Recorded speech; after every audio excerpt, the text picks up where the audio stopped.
Hello, trading is closed on July 22nd, 2019. As usual, we'll go over our calls.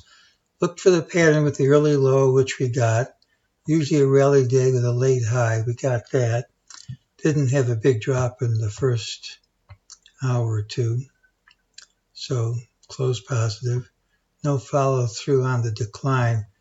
We're still looking for this higher target, but I'm not really impressed by today's action. We sit gapping up.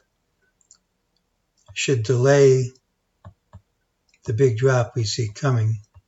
So far, that's happened, but we've seen, I was looking for more upside than we got. Could still come.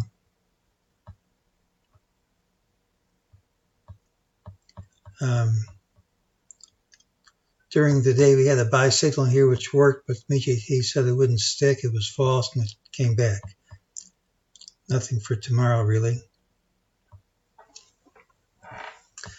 Well, we gapped up. Here's your high. Here are your higher highs. Couldn't hold on to any of them.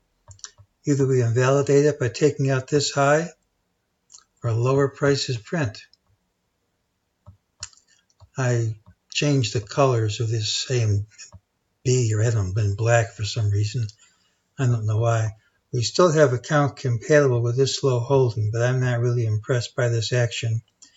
And as I said yesterday, or over the weekend, something else happens, you can probably come up with some other count. So Tuesday, the pattern has an early low. It could gap up first. Bulls need to overtake this high promptly, ideally by gapping over it, which futures aren't indicating as I'm recording it.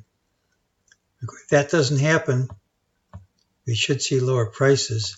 I still would like that to happen, but I don't always get what I'd like. In the long run, this high has a good chance. If it doesn't hold, I don't think we're going much higher than that. It still might hold. And at some point, we're going to have to get a blue wave C, assuming we have the right count here. So tomorrow's pattern has the early low. We gap up first. This rally can continue. If not, we should see lower prices. And if this falls, it's going to be hard for me to see how we recover. But I can change my mind after tomorrow's action. That's today's call.